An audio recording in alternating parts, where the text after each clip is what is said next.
Go where your best prayers take you, unclench the fists of your spirit and take it easy. Breathe deeply of the glad air and live one day at a time. Know that you are precious and learn to trust. Amen.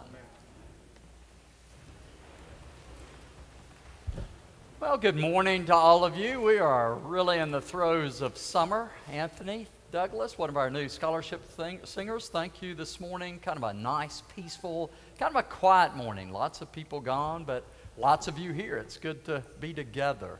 And I hope you really are trying to kind of take to heart summertime and Sabbath rest. And those of you who heard Tom's sermon last week on the Sabbath, hope you're finding ways to really rest and relax. Really give into that rhythm of summer. I want to tell you about a man named Larry Walters, and he was one of those guys. It's summertime. He had a lot of time on his hands. One of his favorite things to do, and when I tell you the story, you'll probably recognize him. He lived in San Pedro, California. He'd spent a lot of time in his backyard. He loved to bird watch, and he would always sit in his favorite Sears aluminum lawn chair, and he had a lot of time on his hands, and then he thought of something he might do. So here's what he did. He took his lawn chair and attached it with some tethers to the bumper of his car. He had a ground crew. He had some help with this. And then he took a lot of large helium balloons and filled them up and attached them to his lawn chair. You see where this is going? He had this thought he loved to watch birds in flight, that maybe he would fly in his lawn chair. So, with his ground crew, he decided to take off. And he took with him a walkie-talkie so he could talk to his wife, and a BB gun. Yes, he took a BB gun. Do you see where this is going? So if you get too high, what do? You shoot the balloons. All right. This is a true story, by the way. So they got it all together, his ground crew. I can just see this happening. And they started letting the tethers loose and turned him loose. And they thought maybe he'd go 50 feet, 100 feet in the air. Well, he went up 10, 20, past the roof line, over the roof, past the trees, over the trees, and then he went out of sight. And his wife immediately got on the walkie-talkie and said, Larry, where are you? Are you okay? And he said, I'm fine, but I am way up here. He said, I can see the houses, and they look like dots. How high was he? True story. At the same moment, this happened. Tower, LAX, this is Captain Jones, 411 Delta. I'd like to report that I have just passed a man in a lawn chair with a gun at 3,000 feet. True story. Actually, Larry went higher than 3,000 feet. And he left his neighborhood over LAX, over Los Angeles, and was headed out to sea. And then he realized that's not good. So he started shooting some balloons. He came down amazingly in power lines and was not injured. Now, what do you ask somebody that does that? You know what you ask them. Why did you do that? What were you thinking? And I loved he became known as Lawn Chair Larry. Here's his answer. He said, sometimes you just have to do something. Now, I want you to use that as a bit of a metaphor this morning. Here we are in the summertime, and trying to be a little reflective, to step back from ourselves. And I really think what he says speaks volumes to all of us, to our generation, and to our culture and society. We are people who need to do something. I think we're hardwired that way. I think humans, and I know Western humans, are built this way. In our minds and in our hearts and in our bodies and in everything, we have this response mechanism. We need to be about stuff. And when there are problems and issues, we need to be about them as well. Something needs to be done. It may not be so conscious, but it definitely is an unconscious part of all of us. There was a major study, I don't know if you heard it, that's been conducted over the last weeks and months, a very serious study, looking at a very serious problem in our culture, stress, looking at stress, and it was just reported out a week and a half ago or so. And as a big team of psychologists, a big group of people from across the United States working together to really do a massive survey to kind of wrap our heads and minds around what's going on in our society. And it was fascinating because even the researchers were really surprised at what they found. Over 25% of the people that they talked to said that they had had serious stress, underscore that, serious stress in their life within the last few weeks. Now look around and we sit here calmly and everything looks good and we're all put together, but 25% of us are struggling with serious stress in their lives. Do you know what the number one contributor in this survey, everybody had number one on the list. Do you know what it was, the major contributor? The news. The news. If that gets under your skin, I'm sorry. I'm just reporting it. That's what people said. They said listening and watching the news in all of its forms, whether it's blog, internet, smartphones, television, radio, didn't matter. It didn't matter the gadget or the device. You see, we really almost can't get away from it, can we? News is all around us constantly. And tell me what most of the news is like. It is bad news, hard news, the awful, terrible things that are going on around us, between us, and in the world. If you want to talk about change, that really is a change in human behavior.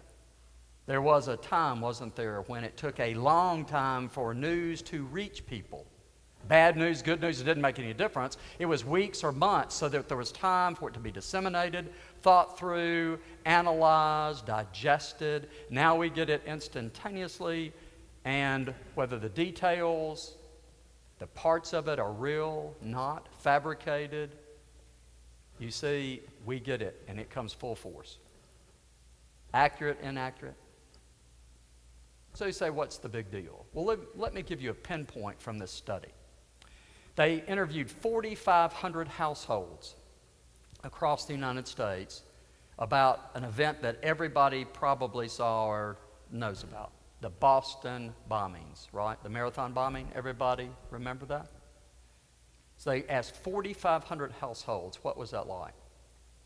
And the researchers were shocked to find that when they analyzed what the people were saying back to them, that people spread out all over the United States had the same acute stress symptoms as the people who physically witnessed the bombing.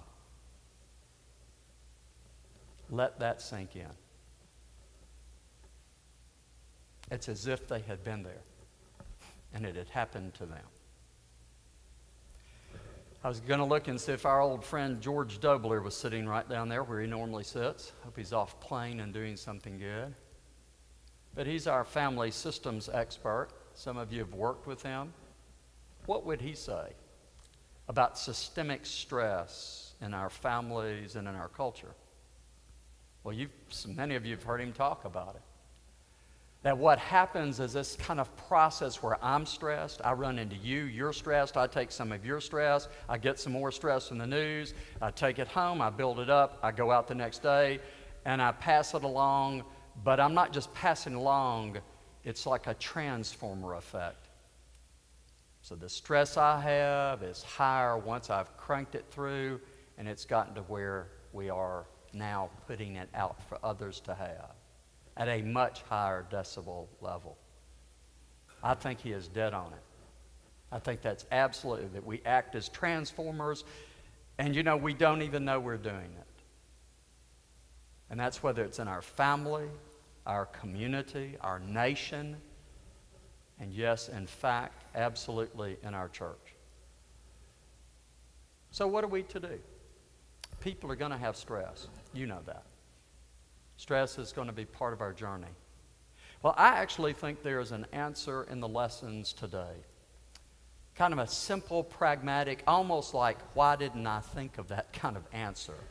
I don't know if you heard the image being lifted up, but both in Isaiah and in the parable with Jesus, he's talking about being seed planters. Seed planters.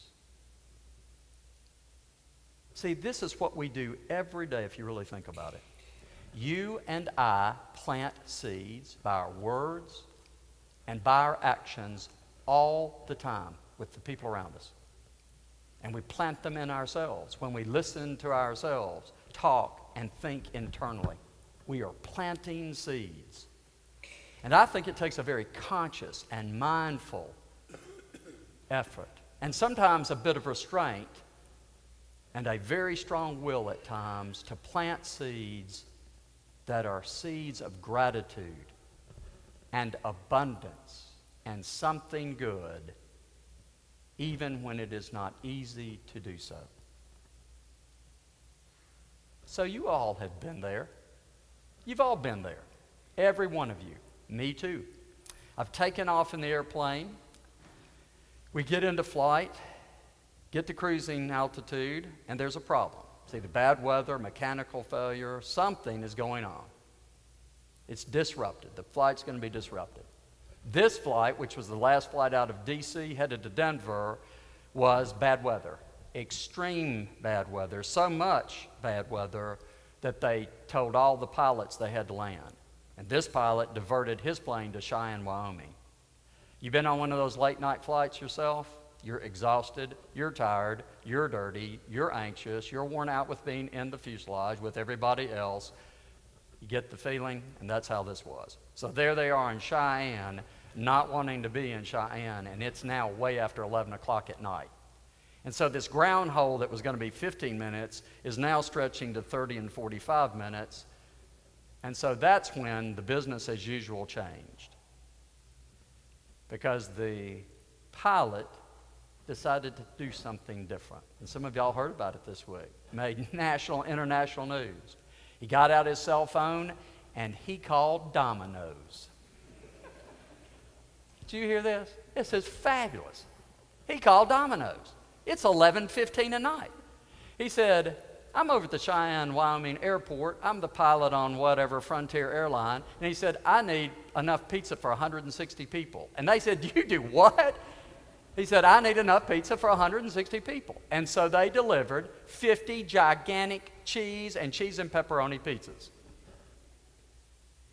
It wasn't just the pizza, because all those people jammed in that tight space, sitting there, nowhere to go, wanting to be home, sick of each other, sick of the day.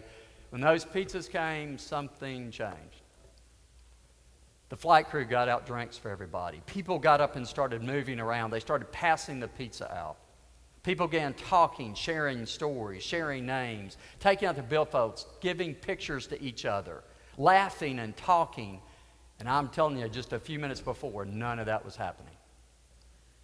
What was a very terrible inconvenience for every person, you understand, turned out to be the best part of their day, maybe the best part of their week, maybe the best part of their month. And all those passengers quit paying attention that they were stuck on the ground in Cheyenne, Wyoming. They took off an hour and a half late. They arrived in Denver late, way after 1 a.m. And by the way, the pilot, Gerhard Bradner, didn't get any pizza because he was doing his job. Everybody was partying and eating. He was doing the flight check, the extra fuel, and there was a minor mechanical problem that had to be fixed. But he bought the pizzas out of his own pocket. And he was asked, was that a stunt? Was it a stunt for Frontier? He said, absolutely not. I paid for them. I said, why'd you do that? And then he gave a serious answer that I want you to hear. He said, once the passengers set foot on my airplane, they are my responsibility. And that might include feeding them. Do you get a little of that story? Because it really spoke to me. You see, sometimes the seeds we planted are so simple to plant. And they do something for us, not just for the people around us. See, they attach to something deep inside of me, inside of you. Like my principles, like my identity, like my role, like my purpose and reason for doing what I do, like it did with this pilot. So today, maybe we can ask ourselves, what kind of seeds am I really planting? I mean in the day-to-day stuff. I don't know if you've seen this. I'm on different kind of groups, and one support group I'm on, they've used this now as kind of their heading for their website. And I'm seeing this on other websites, and you may know this phrase. It's been going around on the web. And it goes like this. It says, "Be kind. Everybody you meet is fighting a hard battle." Have you heard that? Be kind. Everybody you meet is fighting a hard battle. Now, I don't know so much about that. What I do know, I'm not sure if everybody is, but I do know that I never know who is and who is not. I never know. And I don't know right now.